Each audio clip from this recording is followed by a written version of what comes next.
Body के ऊपर रहते हुए फूड को गेन करता है, उन सब्सटेंस को ये हो जाएगी होस्ट, यानी कि जब वो फूड शो करता है जिसको हम लोग बोलते हैं सूडोपोडिया।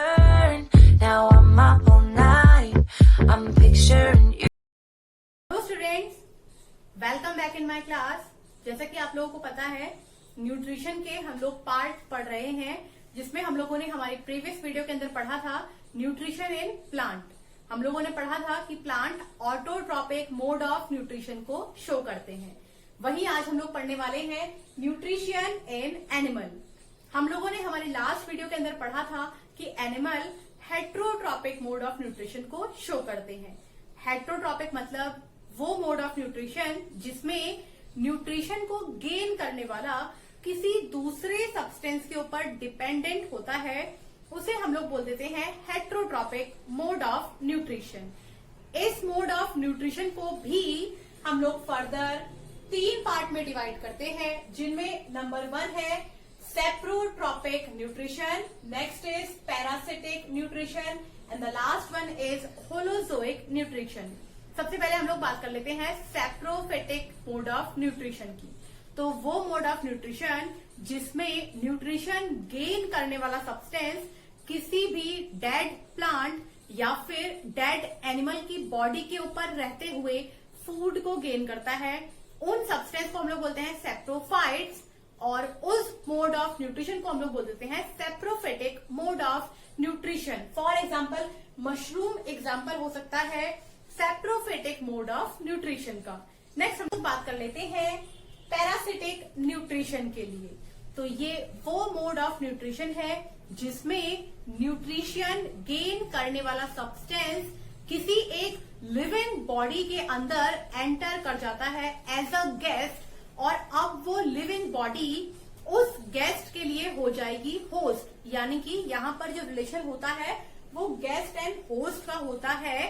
पैरासाइट किसी भी एक लिविंग बॉडी के अंदर एंटर कर जाते हैं और फिर उस लिविंग बॉडी ने जो भी खाया है, जो भी फूड गेन किया है, उस फूड से जो भी न्यूट्रिशन मिल रहा है उसको वो धीरे धीरे वहां से इनहेल करना स्टार्ट कर देते हैं। इसीलिए मैंने कहा कि वो बॉडी उनके लिए है होस्ट और वो पैरासाइट्स उन लोगों के लिए हैं गेस्ट। तो पैरासाइट हो जाएंगे हमारे न्यूट्रिएंट, और वो मोड ऑफ न्यूट्रिशन या फिर वो प्रोसेस जिससे वो फूड को गेन कर रहे हैं उसको हम लोग बोल देंगे पैरासिटिक न्यूट्रिशन। यहाँ पर अगर हम लोग एग्जाम्पल करते हैं तो फ्लैट वर्म एग्जाम्पल है हमारा पैरासिटिक मोड ऑफ न्यूट्रिशन का। नेक्स्ट हम लोग बात कर लेते हैं होलोजोइक न्यूट्रिशन की। होलोजोइक न्यूट्रिशन वो मोड ऑफ न्यूट्रिशन है जहां पर न्यूट्रिशन गेन करने वाला सब्सटेंस कॉम्प्लेक्स ऑर्गेनिक फूड को इनहेल करता है, और जब वो फूड उसकी बॉडी के अंदर एंटर कर चुका है तो वो उस फूड को छोटे छोटे पार्टिकल में तोड़कर फिर अपनी बॉडी को न्यूट्रिशन गेन करवाता है। यहाँ पर हम लोग कह सकते हैं कि ह्यूमन बॉडी के अंदर भी जो मोड ऑफ न्यूट्रिशन है वो होलोजोइक मोड ऑफ न्यूट्रिशन है, या फिर मैं कह सकती हूँ कि एमीबा के अंदर भी जो मोड ऑफ न्यूट्रिशन है वो होलोजोइक मोड ऑफ न्यूट्रिशन है, क्योंकि यहाँ पर ह्यूमन हो या फिर एमीबा, ये पहले फूड को इनहेल करते हैं, फिर बॉडी के अंदर ही प्रोसीजर कंप्लीट करते हैं फूड को छोटे छोटे पार्टिकल्स में ब्रेक डाउन करके एनर्जी को गेन करने का या फिर न्यूट्रिशन को गेन करने का। ये बात कर ली है हम लोगों ने मोड ऑफ न्यूट्रिशन की। अब हम लोग बात कर लेते हैं टाइप्स ऑफ एनिमल कितने तरीके के होते हैं जो हेट्रोट्रोपिक न्यूट्रिशन को शो करते हैं। यहाँ पर फर्दर होती है 3 टाइप, जिसमें नंबर 1 है हार्बिवोरियस। हार्बिवोरियस बना है हर्ब वर्ड से। हर्ब का मतलब है प्लांट्स। ऐसे एनिमल्स जो सिर्फ ग्रीन वेजिटेबल्स, ग्रीन प्लांट्स को ही खाना पसंद करते हैं या फिर खाते हैं, उनको हम लोग बोलते हैं हार्बिवोरियस एनिमल्स। जैसे कि फॉर एग्जाम्पल रैबिट हमारा हार्बिवोरियस एनिमल का एग्जाम्पल है। नेक्स्ट हम लोग बात कर लेते हैं कार्निवोरियस। कार्निवोरियस यानी कि ऐसे एनिमल जो सिर्फ मीट सब्सटेंस के ऊपर ही डिपेंड है या फिर दूसरे एनिमल्स को खाते हैं, उनको हम लोग बोल देते हैं कार्निवोरियस एनिमल। यानी कि हम लोग कह सकते हैं लायन या फिर टाइगर एग्जाम्पल है कार्निवोरियस एनिमल्स का। सबसे लास्ट हम लोग बात कर लेते हैं ओमनिवोरस एनिमल्स की। ऐसे एनिमल जो ग्रीन वेजिटेबल्स भी खाते हैं, साथ ही साथ मीट सब्सटेंस को भी खाते हैं, उनको हम लोग बोल देते हैं ऑमनिवोरियस एनिमल्स। जैसे कि हम लोग कह सकते हैं ह्यूमन या फिर डॉग या फिर कैट, ये हमारे कुछ एग्जाम्पल्स हैं ऑमनिवोरियस एनिमल्स की। ये हम लोगों ने बात कर ली है types of nutrition and animal की। अब हम लोग बात करते हैं किसी भी एक होलोजोइक न्यूट्रिएंट। हम लोग बात करने वाले हैं न्यूट्रिशन इन एमीबा के अंदर। यहाँ पहले मैं आप लोगों को बता देती हूँ कि न्यूट्रिशन इन एनिमल के अंदर 5 स्टेप में ये न्यूट्रिशन कंप्लीट होता है, जिनमें नंबर 1 रहता है इगेशन, नेक्स्ट है डाइजेशन, एब्जॉर्प्शन, एसिमिलेशन और सबसे लास्ट रहता है इगेशन। यानी कि हम लोग इन 5 स्टेप को पढ़ने वाले हैं एमीबा के अंदर। तो यहाँ मैंने आप लोगों के लिए डायग्राम शो किया है एमीबा का। सबसे पहले हम लोग बात करते हैं कि वो कौन सी प्रोसेस है जिस प्रोसेस के थ्रू एमीबा न्यूट्रिशन को शो करता है। तो वो होती है हमारी फैगोसाइटोसिस।